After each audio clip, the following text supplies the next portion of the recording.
Welcome to On the Spot with OPPO, where we connect you with inspiring entrepreneurs and innovators making their mark. Here we are in Singapore for the launch of the 5 and 5 series. You have the black and white, always classy. Yeah. So we're very honored here. We have Zhang Weizeng. Correct. Welcome to On the Spot with OPPO. Thank you for having me. Yeah. To start, do you want to give us a quick introduction about yourself and walk us through your professional journey? Oh, for sure. My name is Weizeng. You can call me Weiz. I'm a Chinese, originally from China.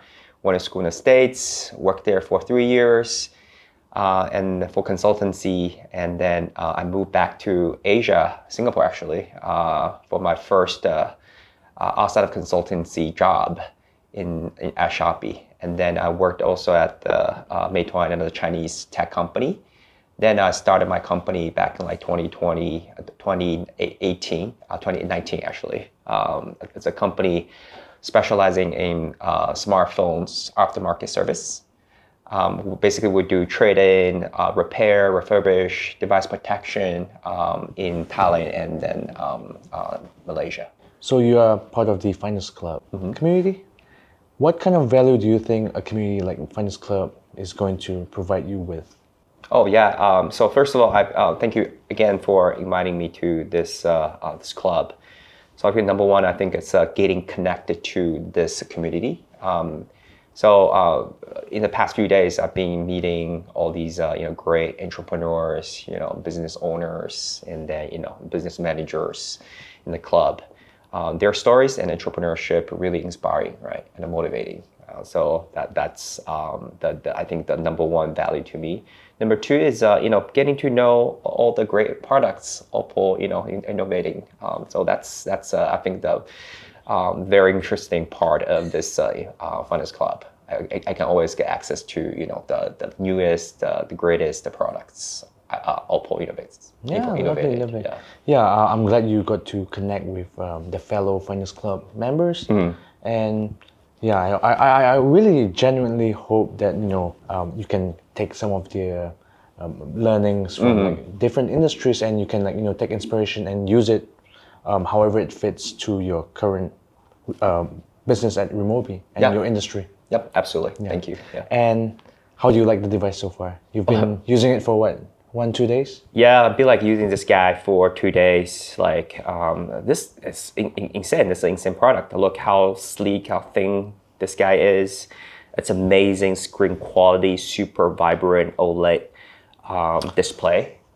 Yes, that's my. That's your. That's my cat. Here we go. Oh, cute. Yeah. Yeah, thank you, Weizeng, for giving us a preview of your journey.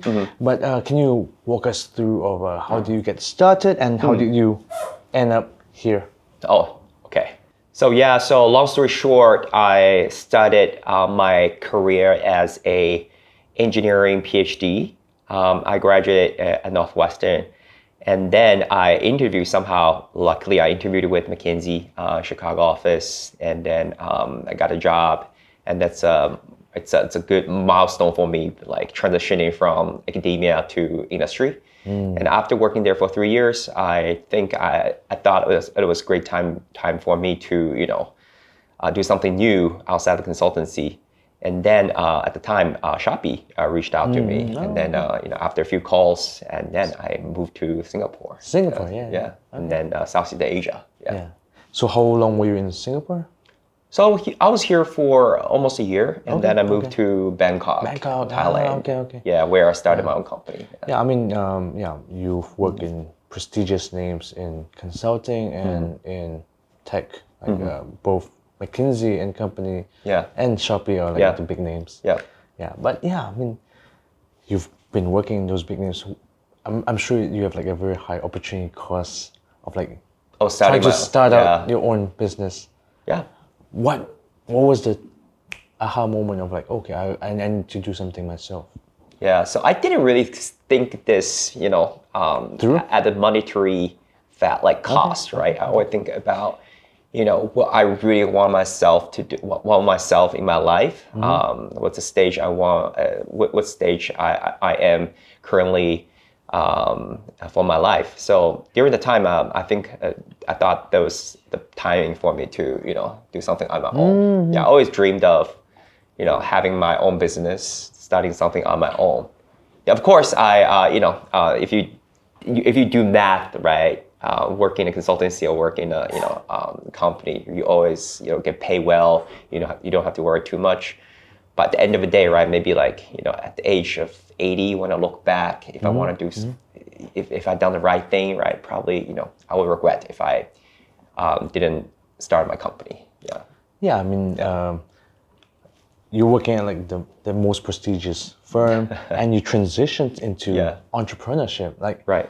back then, were you like fearful of what if I failed and, Yeah, a little bit. Like even at this moment, right? Sometimes you feel like, oh, okay, is my company gonna die? That fear or the scare never goes away. But I think that's the beauty of running your own business, right? That you have the uncertainty, you risk, and other side you have a higher return, and then doing something on your own with your team is very rewarding, right? As well. I think that's the beauty of it, right? You're building something on your own. You craft out, the company or the project the way you want it to be, right? It's your vision, your team executing your vision. Yeah.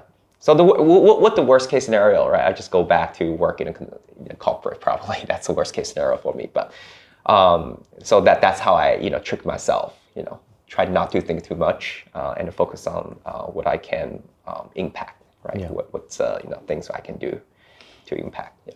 Gorgeous. Yep. And what inspired you to start Remobie? And what challenges did you face in building the Thailand's largest smartphone aftermarket solutions provider? Oh, so when I was at Shopee at the time, I think I spoke to a few like mobile brands. Actually, OPPO, one of them. I spoke to the sales director at Shopee Thailand at the time. And then he mentioned there was not that many, solutions available, like trading solution available for mobile brands. That got me thinking, oh, maybe I can just start something on my own in that field. Then I just did some research, right, and then I ran a pilot for 3 months, and it worked. That's why I was like, okay, maybe I should just do it, right? And then on the other side, I think. People always talk about circular economy. I think in the West, people, they create a circular economy company to solve the environment problem, right? But I think in Southeast Asia specific, or like in Asia in general, we're not only solving the environmental problems, right? We're also solving the inequality problem, right? So I think having a company that can, sort of democratize, technology for the people that is economically underserved. Yes. Right. Basically, we provide the better access to them, better access for them to the premium smartphones, right, with for more cheaper price. Yeah. So I think having that business is, sort of solving the economic inequality in Southeast Asia, in Asia in general. Yeah. So I think that's a second value, all the social benefits. I think my company is bringing to the society. Yeah. Yeah. Gotcha. Yeah. And then second question about the challenges. Yes. So I think the biggest challenge for me is it's a very operation-driven type of business, right? It's not like TikTok, or basically you have a product, amazing product, right? You can launch it, right, in every single country by tweaking it a little bit, right? There's always a little bit, and the curating content a little bit, right? Yes. But running a very operation-driven business, meaning actually you have to have a big frontliner team, right? And then distribution, exactly, like logistics, technicians, distribution. And it's not digital; it's actually. Yeah, you have a digital part, but you have the operation behind the scenes, right? Yeah. So running a very operation-driven business in a foreign country for me, right, requires a smarter way to manage folks. Yeah. Right. So instead of just you can talk to people, right, with, they see something wrong and they can talk to people, right? And then get them the better solution. Instead of doing that, right, you need to have better access to data, right? You need to like educate the team with data instead of just using the narratives. Intuition. Yeah, exactly. Yeah. So I think that's a second part, like a cultural language part. And then, solving that, the operation heavy business in foreign culture, foreign countries is actually the biggest, challenge for me. I think I can think of. Yeah. It's very impressive that you're navigating like a new field in a new country. Yeah. And not speaking Thai, right? Well, just a little bit, but not business ready Thai. I cannot really communicate, like negotiate contract with, in Thai, right? Cannot. Yeah. So how do you manage these? Like, do you have a solution to this? So I only use data. I use data to solve the problems, basically. So day in, day out, I'll always, have meetings with teams, have meetings with managers to look at the performance, right? We elaborate on the, what metrics we should look at, right? What the metrics interpret how the metrics interpret the business performance, and then we use these metrics to manage the team, right? I think that's the way. I think the most effective way to, to operate operation heavy driven business, in foreign countries. Yeah, I think data speaks for itself. There's no. It's not subjective. It's objective. Yeah. And then another thing is you need to cultivate your team, a special local team, build them up, right? If you see someone who has a potential, you need to build them up, right? Don't just use them as a toolkit, right? But you need to build them up into leaders, and then they can replace some of your functions, right? Leading the team. Yeah, this sounds very aspiring. You lead by serving. Oh, thank you. Yeah, I'm trying. And how do you see the second-hand mobile phone industry evolving in the next few years in Thailand and also in Southeast Asia, I'd say? You know what, since we started the company, right, back in 2019, 18, 19, we definitely see the trend, right, of secondhand smartphones, like growing up, right? So when for example, when we first started in Thailand, the penetration rate of trade-in is very low, right? For iPhone, probably it's like 10%. Now it's like 30 to 40%. And then for Androids at the time, it was like, below, like it's around like single digit. Now it's definitely to like 20, 30%, right? Wow. So definitely see in the past few years, it's growing exponentially. Yes. So I think it's driven by two factors. One is on the supply side. The brands are like pushing the awareness of trade-in, right? For example, OPPO Thailand, OPPO Malaysia, right? Which I work with. We're working with these two businesses. Oh, so you work with OPPO as well? Yeah. Actually, OPPO Thailand is the first brand that endorsed my business, right? So really, I feel really appreciative of that. Right. Yeah. So on the one hand side is brands are pushing the customer awareness to trading their new phones, old phones when buying the new phones for a discount, right? That's number one. And on the demand side is, I think the younger generation, they are more welcoming secondhand devices, right? They are more used to secondhand or the used devices in their life. So I definitely see the uprising on the demand side as well. Gotcha. Yeah. Yeah, I mean, smartphone industry. So I would say mature in the sense of like the new devices. Okay, I work in a smartphone company. I'm not that excited about phones that are being launched nowadays. It's like I'm getting like less and less. Maybe you should have said that. No, it's fine because I mean that's my personal view. Yeah. I mean not with this device because this really changed how I feel about foldables. But foldables. I'm talking maybe like the candy bar form factor. Correct. It's like what's new, right? What's new? Yeah. So 2 generations back, I mean, it will be like pretty. I would say like there's some difference, there's some optimizations, but it'll be like pretty similar at like a much cheaper price because tech usually makes like the previous generations like obsolete very quickly, right? Right. Yeah. Right. Yeah, I think that's one factor. But you know what? I think the AI is probably going to change the game soon, right? Yeah. You know, I think a lot of customers, they're like excited about, you know, introduction of all these AI features, right? And I think like maybe in a year or so, when AI is more mature, like all these use cases are more obvious, I think a lot more people will willing to change their new phones, right? The AI phones. Definitely. Yeah.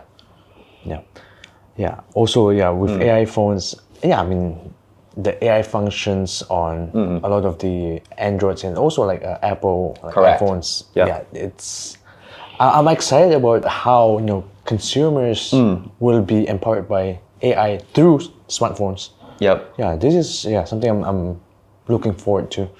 Yeah, but yeah, we'll get to AI in a bit. But also, I want to get some insights from your industry. Like, what are some of the biggest misconceptions consumers have about secondhand devices, and how do you address them? I see. It's pretty funny, you know. Like I will say, it's a two-sided story, right? So when you're selling a secondhand device, you will feel like your product is undervalued, all right? So they always think, oh man, my phone worth 99% of its value, like the retail price, right? That's the first misconception. Misconception. Yeah. And then on the other hand, when you're buying the same person buying the same phone, Why is it so expensive? Why it's so expensive? It's useful. Hey man, look, there are scratches. There are like, you know, scars on screen, right? It's not worth that much, right? So I'll call it like lemon effect, right? So it's very typical, like very classic, like economics concept, right? Basically, buy side, demand side, and then supply side that have really different conception about same product, and then the transaction would never happen, right? Because seller side, they feel like the phone worth way more, the product worth way more, and the buy side, they go, okay, worth nothing. So I think the value of our company is to, you know, bridge the misconception, right? And then we basically make the transaction of used devices easier, right? We provide, you know, better services. We explain why the phone worth this much to the selling side, and then we also try to find the best price matched on the buying side. Okay. I think that will make the circular economy more vibrant this way. Yeah. So the way I understand, you are mainly connecting the supply side, but do you connect it with the demand side? Are you guys a platform, or do you work with other distributors like OPPO, Thailand, Malaysia? So on the one hand side is the brand and consumers, right? Through the brands, through these the trading programs. On the other side is the downstream dealers, right? These mom pops. So we actually act as a platform to connecting both sides, right? We make sure like every single device get acquired at the highest price at the time. Gotcha. Yeah. Very interesting. Yeah, thank you. Yeah. For me personally, I've never bought a second-hand device. Yeah. Working at OPPO, I don't think I would ever need to buy a second-hand device. Yeah. But yeah, interesting. But yeah, I hope good things happen in this field, and I'm excited to hear about new updates from Remobie. Oh, thank you. Yeah. And yeah, this brings me to my next question. In this second-hand market, Remobie, how does it help curb like e-waste, and what role does your business model play in reducing waste and electronic waste? Yeah, so we processed around like 300,000 devices like a year. So you can think we basically like utilize make sure the 300,000 devices not sitting in the drawer, right? They ended up in someone's pocket, right? Someone's hands, or someone using it. So we believe we're helping the world to help the world save the e-waste this way, right? And as I mentioned, I think another value benefit the company really bringing to the society is the solving the social inequality, right? Basically bringing the better access, right? Providing better access to good smartphones to these economically underserved population, right? People who cannot afford full price phone, Retail price. retail price phone, right? And then we give them the alternative, and they can enjoy the best product, right? Yeah. So that's, I think, the bigger value we bring in to the game, especially in Southeast Asia or Asia in general, when we still see a lot of people like they're strive to make a living, right? So I think that's the social benefit that the company really brings in. Yeah. Gotcha. And now I'll introduce the bit about AI. How are you utilizing AI technology in your company, or how is AI used in the second hand aftermarket service solutions? Yeah, so we're using it like for two things. Number one is we have this visual inspection. Okay. Yeah, so we need a visual inspection using AI to really detect the flaw of the phones, right? So when the devices get into your store, your offline store. Yeah, basically store staff will probably send photos of the phone, right? And then our system will generate the first round of inspection, right, using the system. Yeah. This reduces the human error. Yeah. Because I could say this is good, but you could say like this is bad. Well, I'll say this will definitely solve some workload. Yeah. You probably, instead of staffing like 100 people, right, you only need like 1/3 or like 1/4 people. Right? With a good system, with a good exactly, AI tool. with system. That's number one. Number two is we also using like AI or data analytics system to really, as I mentioned, to monitor the metrics, look at the trends, right? Look at the problems, and then use data to solve it, right? So that's, I think, the second use case for us. And I think right now, because the generative AI is so popular, right? And ChatGPT, DeepSeek, right? All these the great applications, chatbots coming up, right? So I think it also improves our productivity. I think a lot of my workers, like employees, my teams, they are using these chatbots, right? Help them improve the work productivity, right? So, okay. Yeah. Good. I mean, my view is AI should be used to increase your productivity. Right. Yeah, it shouldn't be used to replace or. Yeah, I think the end goal should be. Productivity tool. Productivity tool. Yeah, I think so. Yeah. Yeah, good to know. And also to reduce the human error. Yep, human margin. error. Yep. And while we're speaking about AI, we went to the AI workshop hosted by Professor Sam in the NUS campus yesterday. Yeah. What were your biggest takeaways? I think like a few things that really I take away with number one is. I think the AI is unstoppable right now. The trend is unstoppable. We've passed the tipping point. Yeah, I think that we are at the very turning point right now. I think we should embrace it instead of being scared of it, right? Actually, I'm very excited about the upcoming use cases, apps, all these AI can bring in. So that's number one. Number two is I think a lot of things we take granted for, right? And then a lot of things we've been using right now, a lot of skills we've been using, could go obsolete, right? In a very short time, right? For example, already. Know a lot of tech companies, they're replacing entry-level engineer, programmers with AI. Because a lot of work can be done using generative AI. And then instead of hiring 100 engineers, software engineers, they can only hire, let's say, 10, 20 to basically just look at the codes AI generated, right, carefully, right, make sure there's no bugs, and then instead of having them programming it themselves, right, Definitely. just need to check if it's correct or not, right. So I think that's a good example. So I think a lot of jobs will go obsolete, but I think back to my first point, right, I think we should embrace it. It's unstoppable. And then I think some jobs will go obsolete, but a lot of more jobs were created, Right? So that's my second takeaway.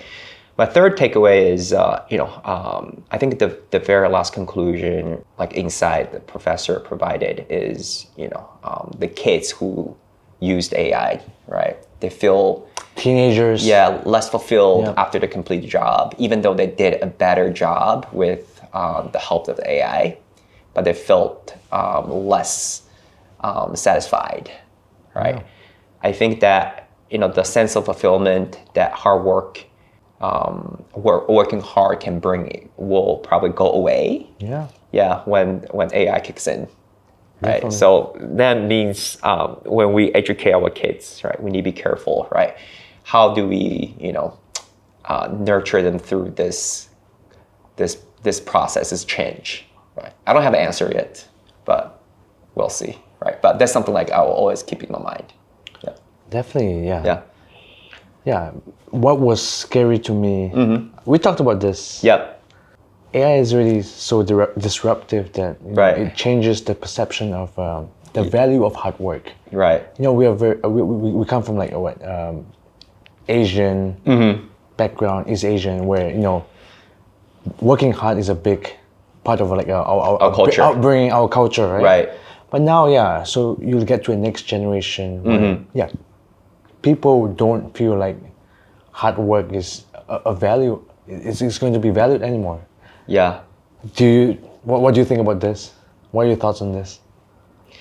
I think probably we need to pivot the kids to do something else rather than like crunching the math, crunching the codes, right? I think probably they need to do something more creative, right? Writing music, right? Doing drawing, right? Maybe play sports. Sports. Yeah, sports. I think it's something that AI can't really replace, right?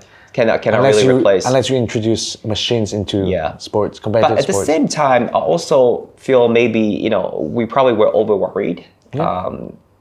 I think AI will probably, free us more, and then we can have more time focusing on ourselves rather than like this day-to-day, work, the meaningless work. Yeah.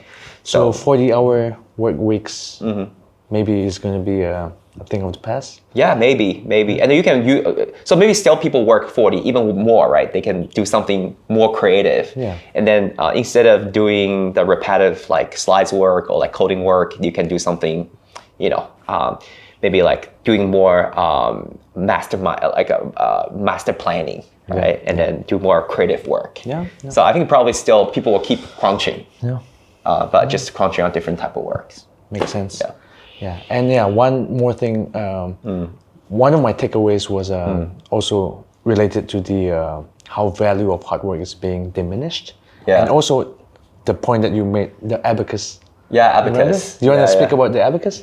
Oh yeah, so it's that really the conversation yesterday with Professor Yan really reminded me of my experience with abacus. So a little bit context, right? So in my first grade, my school taught us how to do abacus. So abacus classes. Abacus classes. Yeah. We actually spent, let's say, 10 to 20 hours a week practicing abacus. Okay. And then it's back in like 1993. I think the industry already like have been using calculator pretty well, right? Yeah. So my mom's using calculator while I was practicing abacus. Then I asked my mom, hey, why are we still using this while we have a calculator? And she didn't have the answer. She's like, shut up, just practice, right? It's good for your health, good for your intelligence, right? It's good for your brain as well. But you know what? Like that, in my second grade, the school decided to remove the class. When absolutely obsolete. What you learned for how many years? For just 1 year. Hours? Like 20 hours, probably a week. Practicing so about it. 240. Yeah. So it's kind of useless. So that basically, I feel a little bit resonant for that case because I feel like a lot of education. Right. For example, like programming is still helpful. The classes are still helpful, right? The basic programming, the Java class, the Python class is still helpful. While AI can do better job for shorter period of time, right? In a second, boom, done. Yeah. Right. So that's a little bit scary, but I think back to my very previous point, I think we should embrace it, right? We should free our the capacity to do something more creative, more impactful, right? More master planning instead of just doing one piece of job. Yeah, repetitive jobs, right? Exactly. Yeah. So I think maybe to a point, right? Earlier before this podcast, I think one person or one person company could be possible. Right? One-man show. Yeah. Could be possible with the help of the AI. With the help of a lot of AI, right? Like smaller team, linear team is helpful. And then you will see more companies coming up, right? Wow. And then, they'll be so exciting to see. It's an exciting and a scary world too. Yeah, it's exciting. So that means actually you need to embrace it, right? Yeah. So you shouldn't say, oh, I'm old, we're too old for this. No, we are not too old. Yeah. So we always need to embrace a new thing. Yeah. I like, to end this, podcast. Yeah. Why don't you give some of our young graduates, some tips and advice of how to deal in this world where everything's changing so rapidly. I want to say it's advice, right? I think it's sharing some of my thoughts tips now. Yeah. I think a lot of youngsters nowadays they're much better than where I was, right? At their age, right? Where at their age. So I'm just sharing some thoughts. I think right now, we just need to embrace the new things, right? We don't be scared of trying out new things, right? Don't be scared of being replaced by the technology, right? Actually, you needed to be happy to be replaced by technology, so you're free to do something else. Wow, that's a good perspective. Yeah. So and then don't be fear about competition in general. So I think if you're in competition, right, with peers or with AI, with technology, will make you better. Yeah. So I think that's will make a human being in general better. So that's basically my perception of AI, perception of the new tech, and how it will change your life, change our career, change our the business world. Yeah. Well, that brings us to the end of this episode of On the Spot with OPPO. Thank you very much once again, Weiz. Thank you so much. Yeah. Thank you so much for having me. Always great to be here. Yeah. And I like your Shopee orange. Thank you. Yeah. Wait, is this like a Shopee? It's shirt? A Shopee shirt. No, it's not Shopee shirt. Yeah, but thank you for it's always repping Shopee.